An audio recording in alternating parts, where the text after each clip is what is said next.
be here with you. Just like every Tuesday, we are here at 1 p.m. Eastern Standard Time, but we know that we are joined by friends all over. So thank you so much to those that went over to that Q&A that told us that they're joining us from North Carolina, from Florida. We're here in Pennsylvania, and Miss Jan over in Nashville. So we already have so many people here today. If you haven't gone over yet, or you're joining us for the first time or just signing on, please head over to the Q&A option. That's what you can find right at that bottom toolbar. That's going to be the best way that we're going to hear from you today. Now, I will be in the background today. I cannot wait to learn along with you. So I'm here just to give you those technical reminders and also let you know we'll have some fun links for our adults in the room where you can learn more, and also where you can get those activity sheets that we'll be talking about today, okay? So have so much fun, everyone. I cannot wait for this program. And I'm going to send it right over to Miss Ruji, my wonderful, wonderful colleague, who will tell you more about this unique museum program, and our amazing presenter. Miss Ruji, tell us all about it. All right, thank you, Allison, and good afternoon and good morning to everyone, because I know we have some guests tuning in from all across the country. So that's always exciting. So thank you for joining us today. My name is Ruji, and again, I'm here to support our speaker, Madhusmita Bora, and she will tell you more about herself as she also shares with us about the Festival of Lights, as you see on your screen.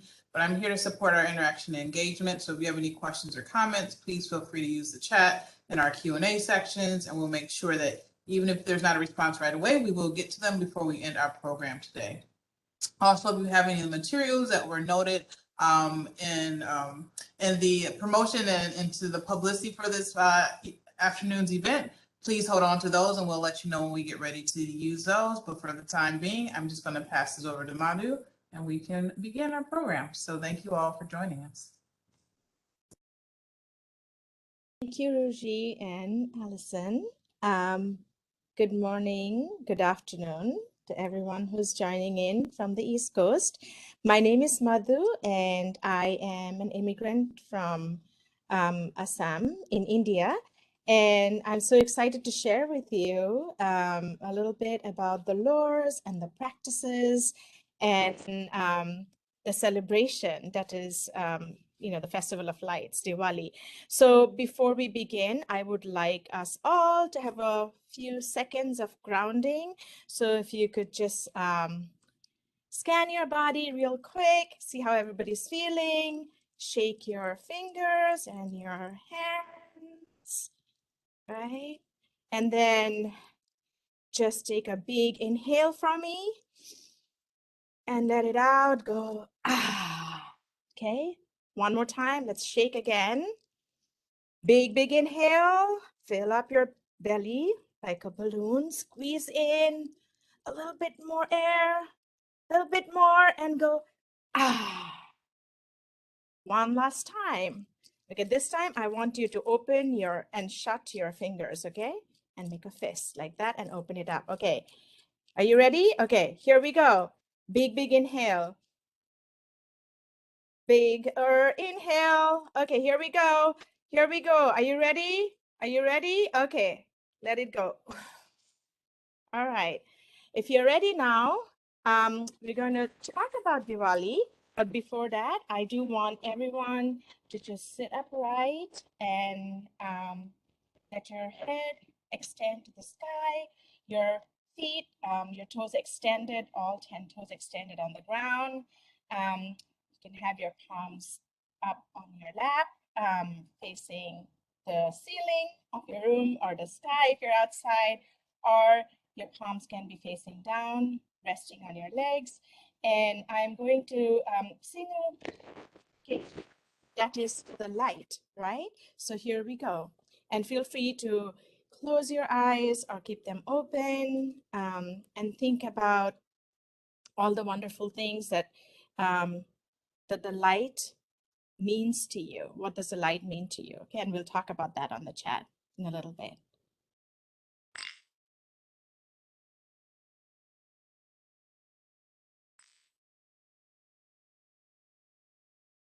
Dibya Jyoti Param Brahma Divya Jyoti Janardha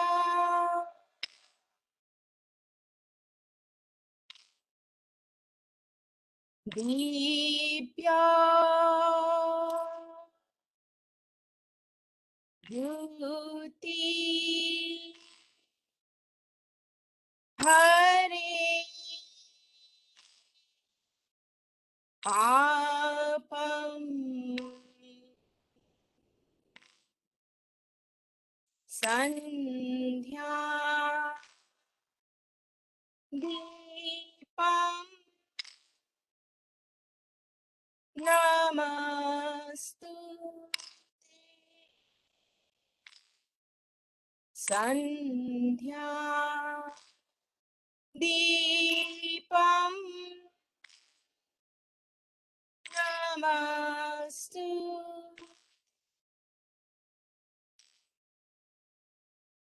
Thank you, everyone. So what this invitation means is we celebrate the light that is the creator, the light that protects us, the light that vanquishes all the evil energies, and to that eternal light that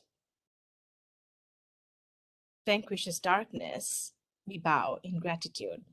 So before I begin, I do want to say I am signing in from Philadelphia, and Philadelphia is in an unceded territory of the Lenape people. So feel free to type in the chat if you know which native land you occupy. And we do want to acknowledge and you know, the contributions of the indigenous people who came before us, who are our land ancestors. So here we go. So how many of you know what Diwali is? And Runji, would you be letting me know what is being said on the chat as I put out the prompt?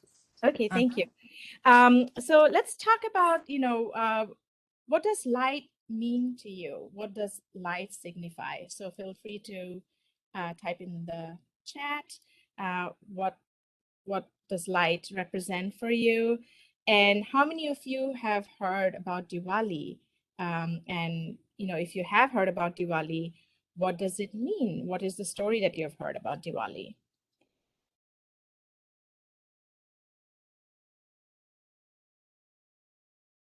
All right, so a few responses here. Someone says the Festival of Lights. It is the returning of Lord Rama after exile. Another friend notes that Diwali is a Hindu holiday. So we have a few different definitions here. And yeah, another friend is saying Festival of Lights. So Thank you. So yes, those responses are all correct. And thank you for sharing that. So here it is. We're going to watch a very short video about what Diwali is, and it's going to give us glimpses into how it's celebrated in different parts of India. So what is Diwali? Well, let me explain. Diwali or Deepavali is the Hindu festival of light, and it's celebrated on the night of the new moon preceding the Hindu month of Kartika. Now, because it is a lunar holiday, the date changes. It ranges from late October to mid-November. And it is the largest celebration in India, and generally it signifies victory of good over evil, of knowledge over ignorance, and hope over despair. Diwali is a joyous festival. Some might even consider it the kind of biggest and grandest holiday in the very long list of holidays that make up the Hindu calendar.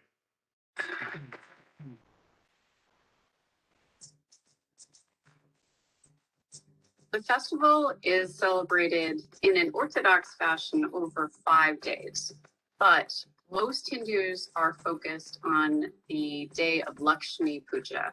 And Lakshmi Puja is the third day, Celebrating Diwali really varies quite a bit from region to region, from denominational or theological tradition to tradition, even family to family. I sometimes like to say, if you get 3 Hindus together, you'll have at least 5 different ways of celebrating Diwali.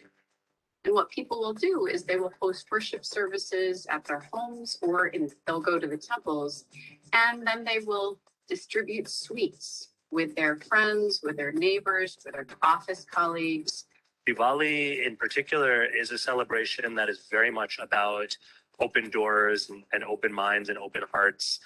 They're establishing friendships. They're, in fact, thinking about the sweetness of life and letting any bygones be bygones, like let loose any of the bitterness that may have existed or any misgivings. So it's a very communal celebration, and it's full of joy.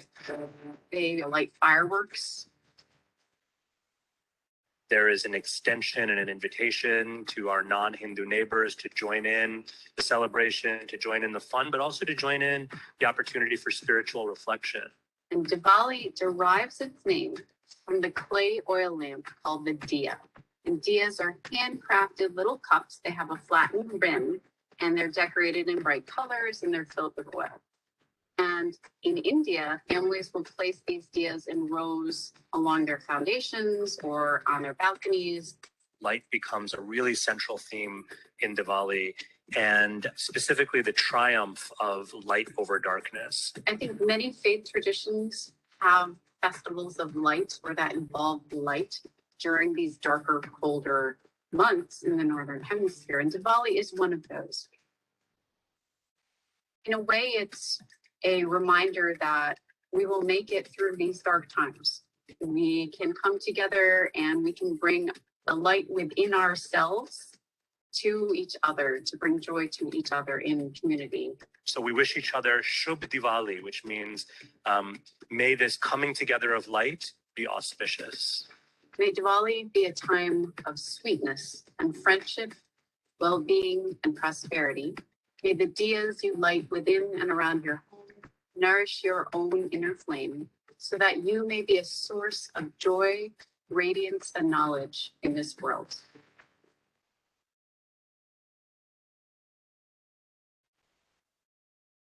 Okay, so if you do celebrate Diwali in your home, like it is said here, Diwali, so many people, millions of people celebrate Diwali all over the world. And it is celebrated in community where groups of people gather and celebrate it together. But at the same time, it is also very, very special because every family or even people within the family have their own traditions and rituals that they practice. So if you do celebrate Diwali in your home, we would love to hear from you.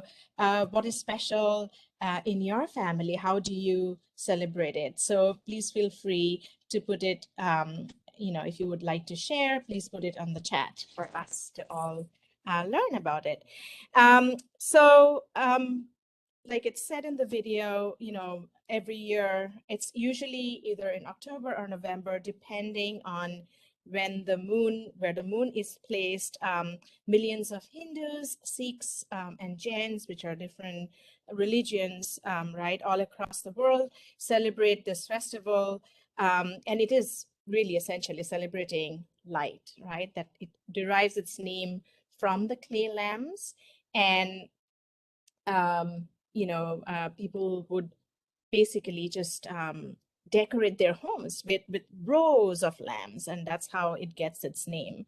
So it is a 5-day festival, and it celebrates all the good things, right? I mean, it celebrates gifting sweets, coming together of families, people buy new clothes, wear new clothes.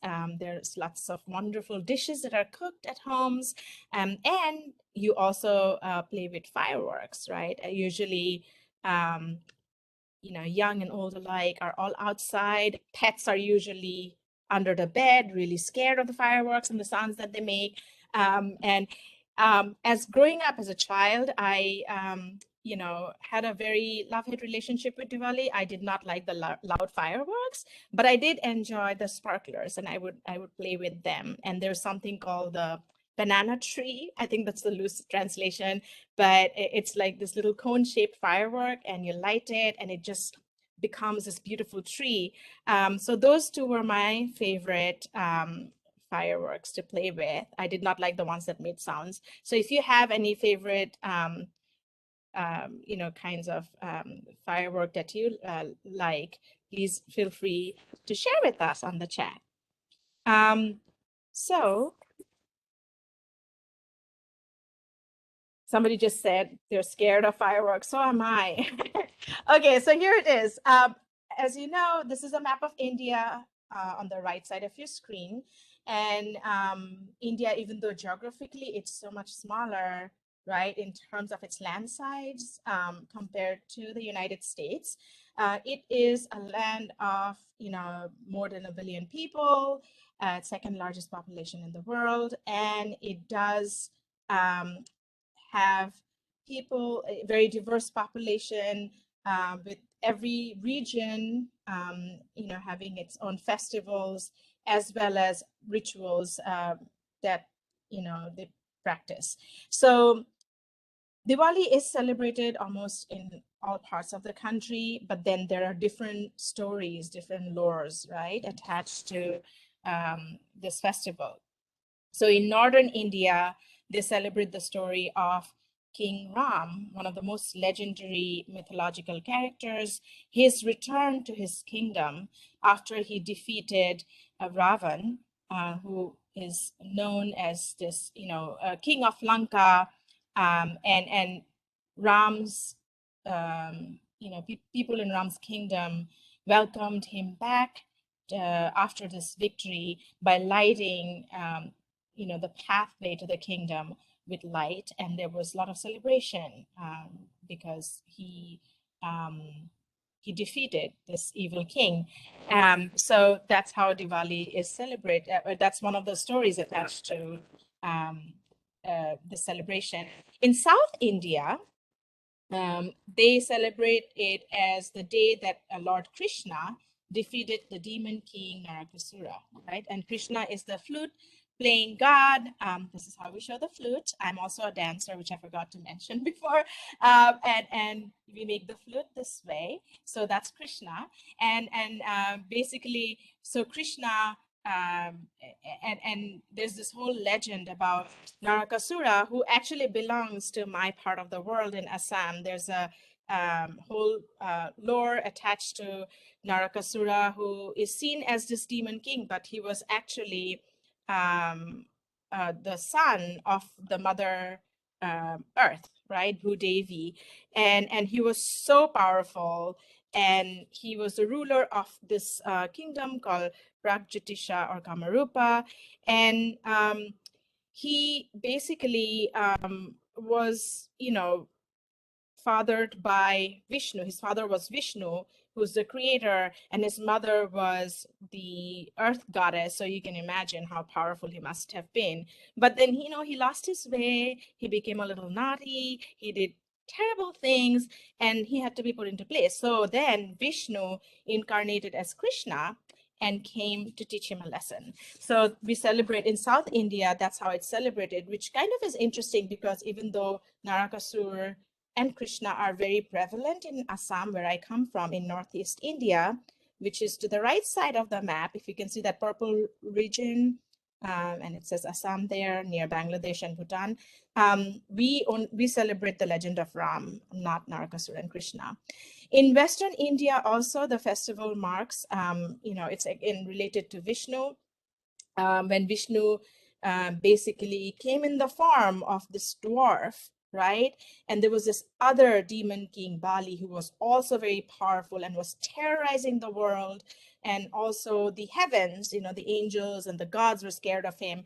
And so Vishnu took the form of this dwarf and threw a challenge at Bali. And then Bali loses this challenge, and he's kind of, sent off to the netherworld to rule the netherworld. So it's a celebration of that. So day one, as you heard in the video, It is actually a celebration that happens over 5 days. And day one is called the Dhanteras, and it is usually on the 13th day of the second half of the lunar month. It is one of the most auspicious days, one of the most holy days for Hindus. And people buy one of the rituals is to buy utensils for the kitchen, silver coins, and sometimes cars and gold. And Dhanteras actually celebrates also the birth of Dhanvantari, a god who is an incarnation of Lord Vishnu, right? And he was the physician of the gods. So many of the lords, as you can see, are associated with Vishnu. The second day is, dedicated to the legend of Krishna and his victory over Narakasur, which I already mentioned. And on this day, people put up lights to celebrate Krishna's victory. The third day is dedicated to Lakshmi, the goddess of wealth and prosperity and youth and beauty. And how do the people observe this holiday? Well, they buy jewelry, clothing, and again, lots of utensils, and they light lamps to welcome Lakshmi. One of the tradition that my family does is also, we take red paint and basically draw feet in the front of our homes in different parts, and the feet symbolizes Lakshmi's feet. So it's like an inverted S with like 5 dots on the top to resemble Lakshmi's feet, and that kind of welcomes Lakshmi into the home. The fourth day is again dedicated to Krishna, and it's called the Govardhan Puja. It's a ritualistic worship, and that's the day Krishna, the flute playing god, defeated Indra, the god of lightning and thunder. And this is basically also, this is one of my favorite lores, because here Krishna challenges authority, but also teaches people to be in right relationship with their plant and animal kin, right? I mean, we're all part of this universe. And Krishna basically said, you don't have to worship anybody else, just worship nature, because nature is what we need to take care of our land, we need to take care of our animals. And so this is a celebration, this day is a celebration of that. And again, this lore is mostly in the north of India. The fifth day is the day that is dedicated to brothers and sisters. It's called Bhai Dooj, and on this day, sisters invite brothers to their homes and pray for their long and happy lives. And they usually would sisters would usually put like a red powder on their brother's head, and then the brother usually would offer gifts to the sister.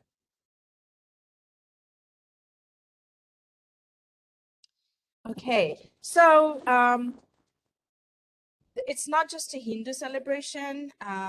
Jains also celebrate Diwali, and this is a very important celebration, and it has a whole new meaning for practitioners of this particular religious philosophy. To them, this is the day that Lord Mahavira, who was the last of the great teachers of the Jains, attained nirvana or liberation, and and complete enlightenment. So this is when he established the philosophy that is practiced by people all over the world, his followers all over the world.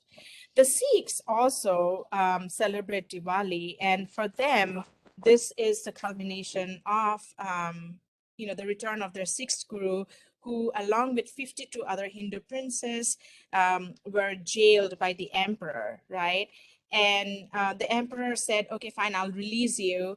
But he did not want to also let go of all the 52 followers of the teacher. So he said, only people who can hold on to your coat, the big coat, are allowed to come out of the prison. So, and of course, the Guru, realizing what the emperor was trying to do, created a cloak that had 52 strings, and all his 52 followers, these princes, were able to, he was able to outwit the emperor, and they were able to walk out of prison. So this is a celebration of the Guru's release, right?